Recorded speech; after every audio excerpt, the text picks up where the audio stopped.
Hi everybody, it's Maria Willis from Card Bomb here, and today is the launch of the brand new Stamp Club set from Tonic Studios.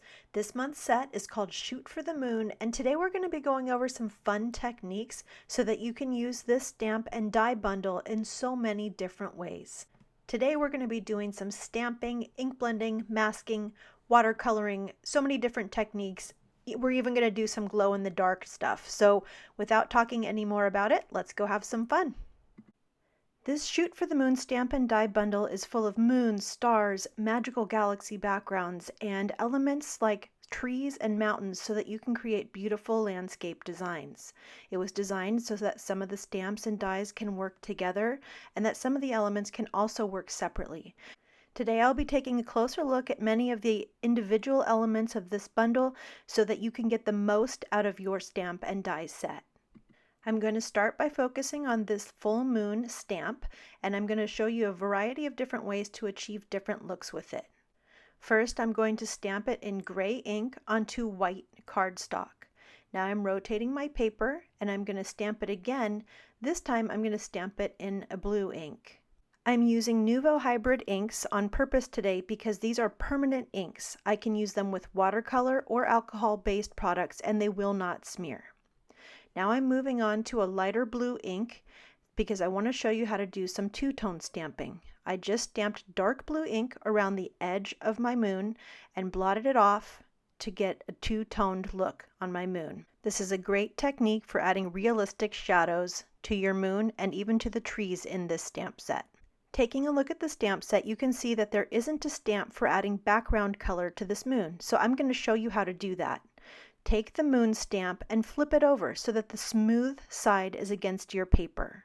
Next, ink up your stamp and stamp with the back side of the stamp directly onto your paper. This will result in an uneven texture, which, if you ask me, is realistic for a moon.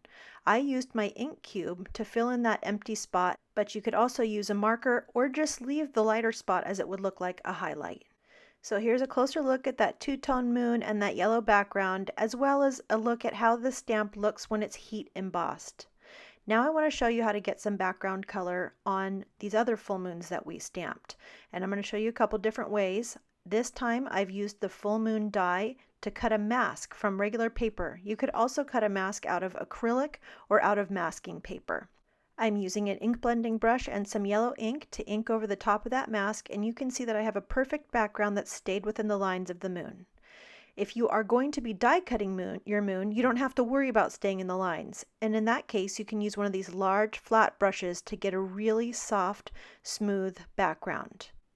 Here's a closer look at both of those backgrounds, and remember that you can always stamp the stamp straight onto colored cardstock too. So if you don't want to ink blend, that's not a problem. While I had that ink out, I decided to go ahead and ink the background of that two-toned moon as well, and now it's a three-toned moon. Now I'm grabbing my yellow Aquaflow marker and putting a drop of that onto one of my acrylic stamping blocks.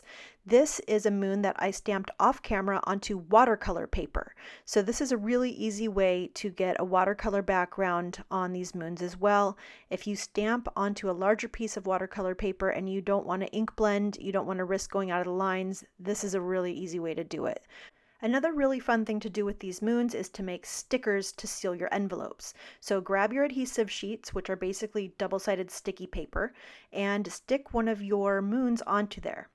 Now you're going to grab the circle that die cuts the moon, tape it down, pop it between your cutting plates, and run it through your die cutting machine. When it comes out, it will be cut perfectly around the moon, and you'll be able to peel the backing off to create a sticker. It will seal your envelope nicely. Moving on to focus on the dies that coordinate with these moons. This full moon also has an embossing plate, as does the half moon. These embossing plates can be used optionally to add texture to your full and half moons. You will get the most detailed embossing if you use softer papers, such as this holographic paper or like watercolor paper. The bundle also includes this great half moon that has so much detail to it. It both cuts and embosses the paper when you use it. Next, I'm going to show you another way to use these embossing plates besides embossing. Layer your embossing plate over a die cut moon, tape it on, and use it to ink blend. So basically you're going to use it just like a stencil. Here I'm stenciling in green ink, but I've also already done this in a couple other colored inks that I thought looked really good. So here I've done it in a bluish purple ink, and here I did it in gray, but then I used my Nuvo drops to embellish it even further. I've been really excited to use my glow-in-the-dark Nuvo drops with this bundle, and I think this is the perfect opportunity. I'm going to use the moon that I just stenciled and use those stenciled parts as a guide to putting on my Nuvo drops. When I turn out the lights, it glows and it is so cool. I hope you guys will think that that's as fun as I do.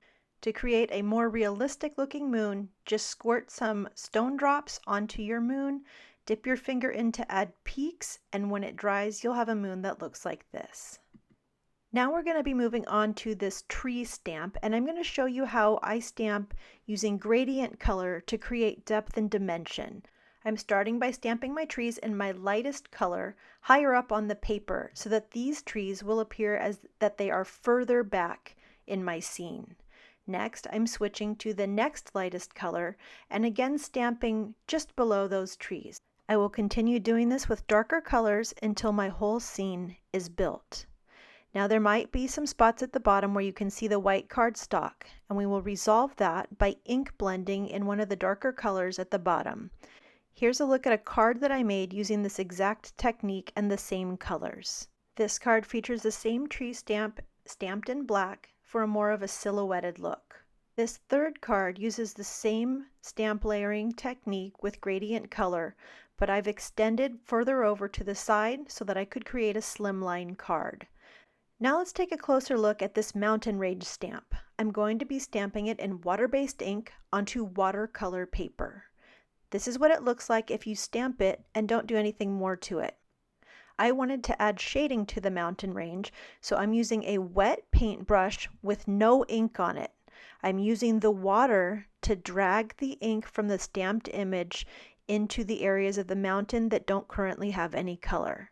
So do not add ink unless you want it to be much darker than this. All I'm doing is using the water to move the color that is already on the paper. This is a really easy technique for adding shading to these mountains. Make sure that you constantly clean your brush so that the water stays clean and you can easily drag the color without it becoming too dark. Off to the side I have an acrylic block, and you can see that I've dabbed a little bit of blue ink onto it. I'm going to use that blue ink to add some highlights to my mountain range. So I just picked up a little bit of ink. It was more color than I wanted, so I cleaned off my brush, added water, and I'm using that water now to move the blue ink around. Where I need more color, I just pick a little bit of extra ink up off of that block and add it to my mountain range. This is a nice way to add shadowing into that mountain range in multiple colors. Here's a look at what that looks like, and if you'd like to see how you might turn that into a card, this is what I did. I added water below the mountain range and an ink blended moon behind the mountain range to complete my scene. Now let's take a look at these scene building dies. One of the mountain ranges matches the stamp that we just watercolored. The other one is a standalone die, and you can use it facing either direction, and this tree die is also a standalone die. All of these dies are open on the bottom end. What this means is that you can cut them from tall or short pieces of paper to build the height of the card the way you want it to be. Just stack and layer those die cuts to add dimension, texture, and beautiful landscapes to your cards. Of course, you can use these dies to create stencils to build your backgrounds as well, but right now I'm going to show you how to use these dies with masking paper. Masking paper is sticky paper that's easily removed from your cardstock, so you don't have to worry about tearing your cardstock. I've cut some masking paper with this tree die, and now I'm going to peel the backing off and stick my mask onto a paper tag. I'm going to stick a piece of paper behind that so I can ink blend, and I'm just using an ink blending brush to add color. I'm starting out by adding this deep blue to the base of the trees, and then I'm going to extend some purple into that sky. When I peel the mask off, you can see that it has given me perfectly clean edges. And now I'm going to go ahead and use the negative portion of that mask to protect the background that I've just ink blended, so that now I can ink blend the trees. This is a really easy way to add some detail to cards, to tags, and to any of your other projects. On this card, I've used it on the background and then put the large die cut moon in front of it to frame my little forest scene. Now I want to show you some cards that I've used incorporating all of the techniques that we've used today. While you take a look at the cards, I wanted to let you know that this Shoot for the Moon bundle is available now exclusively from Tonic Studios at Tonic Studios UK and USA. If you're interested in seeing more samples and inspiration using this beautiful bundle, please head to my blog at cardbomb.com. And if you're interested in heading straight to Tonic Studios either to shop or find out more information, please click the link in the description box below.